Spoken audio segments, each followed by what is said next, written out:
ನಮಸ್ಕಾರ ಸ್ನೇಹಿತರೆ, ಇವತ್ತಿನ ವಿಡಿಯೋದಲ್ಲಿ ನಾವು ಹೋಟೆಲ್ ಶೈಲಿಯ ರುಚಿಕರವಾದ ಜೀರಾ ರೈಸ್ ಮತ್ತು ಅದಕ್ಕೆ ಪರ್ಫೆಕ್ಟ್ ಕಾಂಬಿನೇಷನ್ ಆಗಿರೋ ದಾಲ್ ತಡ್ಕ ನೋಡೋಣ. ತುಂಬಾ ಸುಲಭವಾಗಿ ಕಮ್ಮಿ ಸಮಯದಲ್ಲಿ ಇದನ್ನು ತಯಾರಿಸಬಹುದು. ಮೊದಲಿಗೆ ಒಂದು ಬಾಣಲೆಯಲ್ಲಿ ಎಣ್ಣೆ ಹಾಕಿದ್ದೀನಿ. ಎಣ್ಣೆ ಹಾಕಿಬಿಟ್ಟು ಎಣ್ಣೆ ಕಾದ ನಂತರ ಇದಕ್ಕೆ ಸ್ವಲ್ಪ ಜೀರಿಗೆನ ಸೇರಿಸ್ಕೊತಾ ಇದ್ದೀನಿ. ಜೀರಿಗೆ ಚಟಪಟ ಸೌಂಡ್ ಆದಮೇಲೆ ಇದಕ್ಕೆ ಸ್ವಲ್ಪ ಹಿಂಗೆ ಸೇರಿಸ್ಕೊತಾ ಇದ್ದೀನಿ. ಇದಾದ ನಂತರ ನಾನು ಹೆಚ್ಚಿರೋ ಹಸಿಮೆಣಸಿಕಾಯಿನ ಹಾಕೋತಾ ಇದ್ದೀನಿ. ಹಸಿಮೆಣಸಿಕಾಯಿ ನಿಮ್ಮ ರುಚಿಗೆ ತಕ್ಕಷ್ಟು ನೋಡ್ಕೊಂಬಿಟ್ಟು ಹಾಕೋಬೋದು. ಇದಾದ ನಂತರ ನಾನು ಇದಕ್ಕೆ ಸ್ವಲ್ಪ ಶುಂಠಿ ಮತ್ತು ಬೆಳ್ಳುಳ್ಳಿ ಕುಟ್ಟಿರೋದನ್ನು ಹಾಕ್ಕೋತಾ ಇದ್ದೀನಿ. ನೀವು ಬೇಕಿದ್ರೆ ಪೇಸ್ಟು ಹಾಕ್ಕೋಬೋದು, ಇಲ್ಲ ಸಣ್ಣಗೆ ಹೆಚ್ಚಿನೂ ಬೇಕಾದರೆ ಹಾಕ್ಕೋಬೋದು. ಇದು ಸ್ವಲ್ಪ ಫ್ರೈ ಆದಮೇಲೆ ಇದಕ್ಕೆ ನಾನು ಸಣ್ಣಗೆ ಹೆಚ್ಚಿರೋ ಈರುಳ್ಳಿನ ಹಾಕ್ಕೋತಾ ಇದ್ದೀನಿ. ಈರುಳ್ಳಿನ ಸ್ವಲ್ಪ ಕೆಂಪಗಾಗೋವರೆಗೂ ಹುರಿಬೇಕು. ಅದು ಅಲ್ಲದೆ ಮೊದಲಿಗೆ ನಾನು ತೊಗರಿಬೇಳೆನ ಕುಕ್ಕರಿಗೆ ಹಾಕಿ ಬೇಯಿಸಿಟ್ಕೊಂಡ್ಬಿಟ್ಟಿದ್ದೀನಿ. ಮೊದಲೇ ಬೇಯಿಸಿಟ್ಕೊಂಡ್ರೆ ಆಮೇಲೆ ಒಗ್ಗರಣೆ ಹಾಕಿದ ತಕ್ಷಣ ಅದಕ್ಕೆ ನಾವು ಸೇರಿಸ್ಕೋಬೋದು. ಸೊ ನಿಮಗೆ ಕ್ವಾಂಟಿಟಿ ತಕ್ಕಂಗೆ ತೊಗರಿಬೇಳೆಯನ್ನು ಕುಕ್ಕರಿಗೆ ಹಾಕ್ಕೊಂಡು ಬೇಯಿಸ್ಕೊಂಬಿಡ್ಬೇಕು. ಜೀರಾ ರೈಸ್ ಮತ್ತು ದಾಲ್ ನಾವು ರಾತ್ರಿ ಊಟಕ್ಕೆ ತುಂಬ ಸಿಂಪಲ್ಲಾಗಿ, ತುಂಬ ಆರೋಗ್ಯಕ್ಕೂ ಒಳ್ಳೆ ರೀತಿಯಲ್ಲಿ ನಾವು ಇದನ್ನು ಸಿಂಪಲ್ಲಾಗಿ ಆದಷ್ಟು ಬೇಗ ಕಡಿಮೆ ಸಮಯದಲ್ಲಿ ಮಾಡಿಕೊಂಡು ಊಟ ಮಾಡಿದ್ರೆ ತುಂಬ ಹೆಲ್ತಿಗೂ ಒಳ್ಳೆಯದು. ಇವಾಗ ನಾನು ಇದಕ್ಕೆ ಹೆಚ್ಚಿರೋ ಟೊಮೆಟೊನ ಸೇರಿಸ್ಕೊತಾ ಇದ್ದೀನಿ.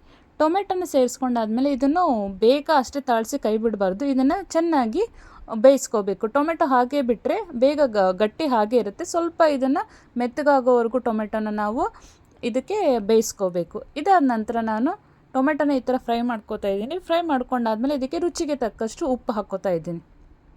ಉಪ್ಪು, ಅರಿಶಿಣ ಪುಡಿ ಹಾಕ್ಕೋತಾ ಇದ್ದೀನಿ. ಅರಿಶಿಣ ಪುಡಿ ಆದಮೇಲೆ ಇದಕ್ಕೆ ಸ್ವಲ್ಪ ಗರಂ ಮಸಾಲ ಪೌಡರ್ ಹಾಕ್ಕೋತಾ ಇದ್ದೀನಿ. ಆಮೇಲೆ ಹಾಗೆ ಅಚ್ಚ ಖಾರದ ಪುಡಿನ ಹಾಕ್ಕೋತಾ ಇದ್ದೀನಿ.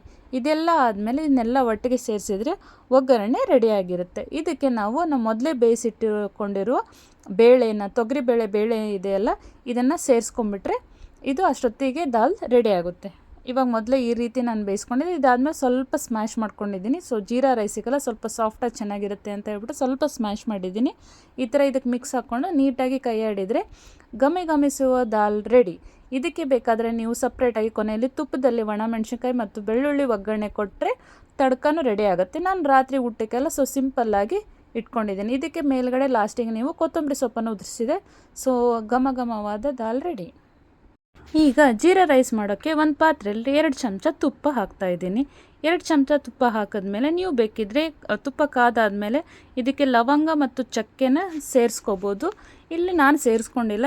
ಸಿಂಪಲ್ಲಾಗಿ 2 ಚಮಚ ಜೀರಿಗೆ ಹಾಕೋತಾ ಇದ್ದೀನಿ. ಜೀರಿಗೆಯನ್ನು ಹಾಕೊಂಡಾದ್ಮೇಲೆ ಚಟಪಟ ಅಂತ ಸಿಡಿಸಿ ಜೀರಿಗೆ ಸೀದು ಹೋಗದಂತೆ ಎಚ್ಚರ ವಹಿಸಬೇಕು ನಾವು ಈ ಟೈಮಲ್ಲಿ.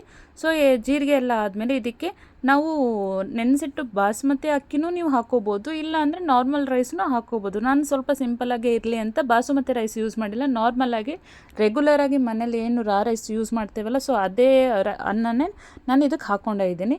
ಇದಕ್ಕೆ ಹಾಕ್ಕೊಂಡಾದ ತಕ್ಷಣವೇ ನಾವು ಇದಕ್ಕೆ ಸ್ವಲ್ಪ ಕೈ ಆಡಿಸ್ಕೊಂಡು ರುಚಿಗೆ ತಕ್ಕಷ್ಟು ಸ್ವಲ್ಪ ಉಪ್ಪು ಹಾಕ್ಕೋತಾ ಇದ್ದೀನಿ. ಉಪ್ಪು ಹಾಕ್ಕೊಂಡು ಮೇಲ್ಗಡೆ ಸ್ವಲ್ಪ ಕೊತ್ತಂಬರಿ ಸೇರಿಸ್ಬಿಡ್ಬೇಕು. ಕೊತ್ತಂಬರಿ ಉದುರಿಸಾದ್ಮೇಲೆ ಏನಾಗುತ್ತೆ, ಸ್ವಲ್ಪ ಹೊತ್ತು ಪ್ಲೇಟ್ ಮುಚ್ಚಿದರೆ ಚೆನ್ನಾಗಿ ರೆಡಿಯುತ್ತೆ. ಮುಚ್ಚಾದ್ಮೇಲೆ 5 ನಿಮಿಷ ಬಿಡಬೇಕು. ಆದಮೇಲೆ ಕೊನೆಯಲ್ಲಿ ಸ್ವಲ್ಪ ಕೊತ್ತಂಬರಿ ಉದುರಿಸಿದರೆ ಮಲ್ಲಿಗೆ ಅಂತ ಬಿಳಿ ಬಣ್ಣದ ಜೀರಾ ರೈಸ್ ರೆಡಿ.